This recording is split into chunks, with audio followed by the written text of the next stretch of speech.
Right, recording. So hi you guys and welcome to my channel. I'm back with a new video and I'm not sure what we're about to watch here. I don't recognize the guy in the thumbnail, and the video is called The Boxer No One Can Touch Explained. So I'm not gonna ramble, I'm curious. So let's get straight into this video. The Boxer No One Can Touch. No one could touch. They called him the Untouchable, and for good reason. Nicolino Locche once sent a man flying into the ropes without ever having touched him. Like a human double-end bag, Locche possessed next-level timing and head movement that made him nearly impossible to hit. What is this? Is he Italian? He It won sounded the junior Italian, his name. welterweight title by frustrating his competitors so much he quit between rounds.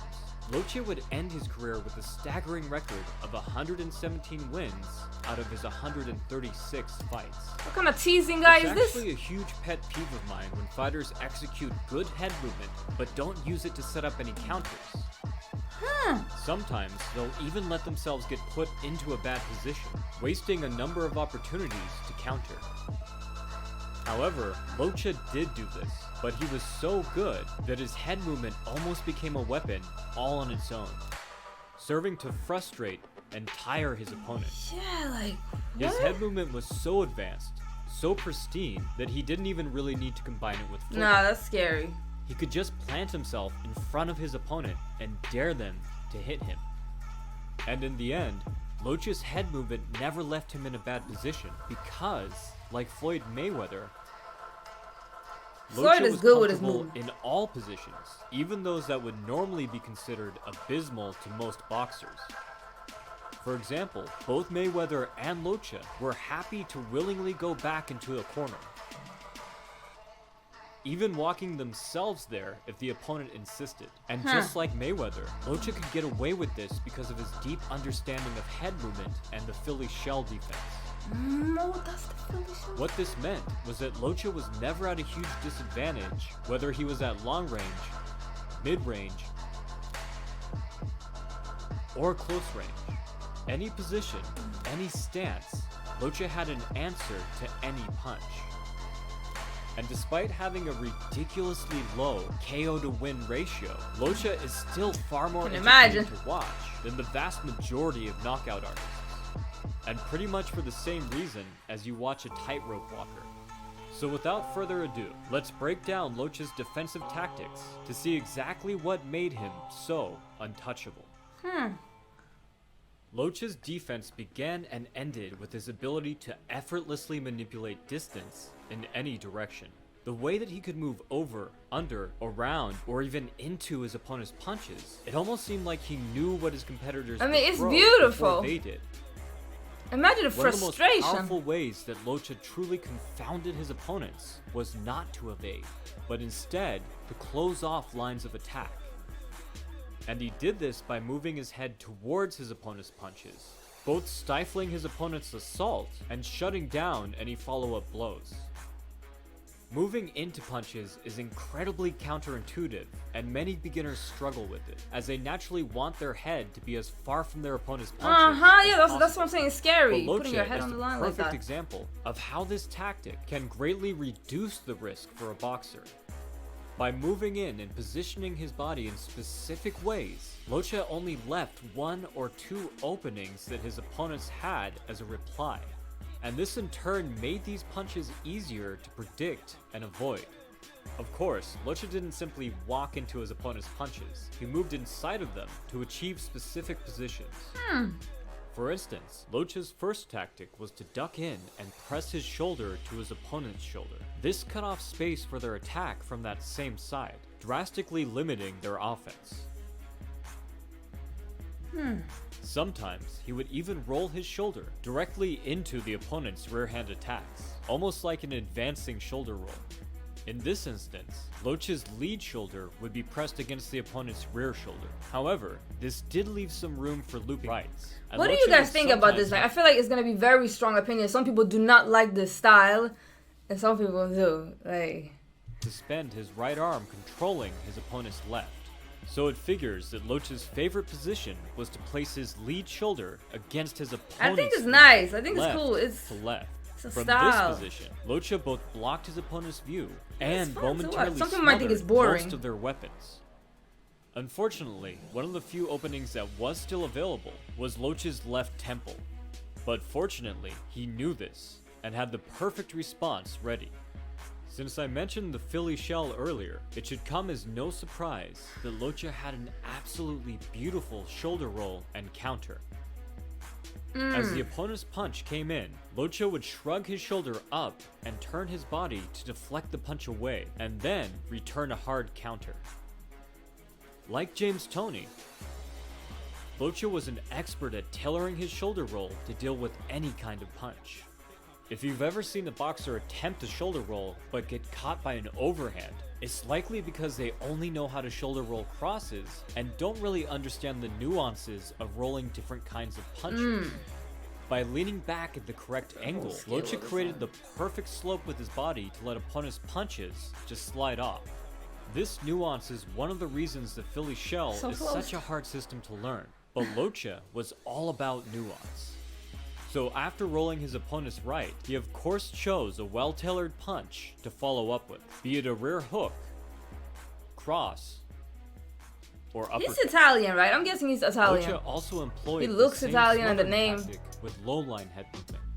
As the opponent came in, he would drop low and run his shoulder into his opponent's hip. Once again, this completely cut off several avenues of attack. And once again, Locche preferred to cross over his left shoulder, placing it against his opponent's left hip. From this position, his competitors had barely any room to operate.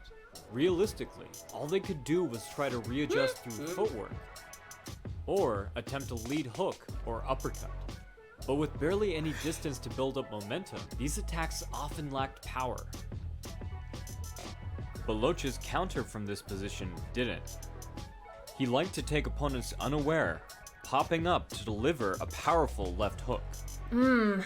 Although he usually used the hip position to transfer to even better positions. Locche would build on this position by sliding his head from his opponent's hip up to the outside of their rear shoulder. And this was a very advantageous angle. Like a duck under in wrestling, Locche could come up from behind his opponent, both smothering their work and forcing them out of alignment. Muay Thai's most untouchable fighter, Lordzilla, uses the same tactic to escape corners today. And like Lordzilla, Locche would shuffle away to either side, whether escaping to the inside or the outside. The opponent was forced to readjust their stance, giving Locche all the time he needed to exit to mid-ring. Imagine doing nah. During any given exchange, Locche could employ one or all of these tactics. So we've covered what Locche did, but now it's time to cover how he was able to do it. Most fighters would find themselves running their heads into punches, even attempting to emulate Locche. Yeah. So how the hell did the man get away with embarrassing high-level fighters? It all has to do with what, in my opinion, is the single most important element of fighting: timing. And when it comes to Locche, his timing wasn't all about natural reflexes. Locche was arguably just as good as Joe Frazier at completely getting inside of an opponent's rhythm.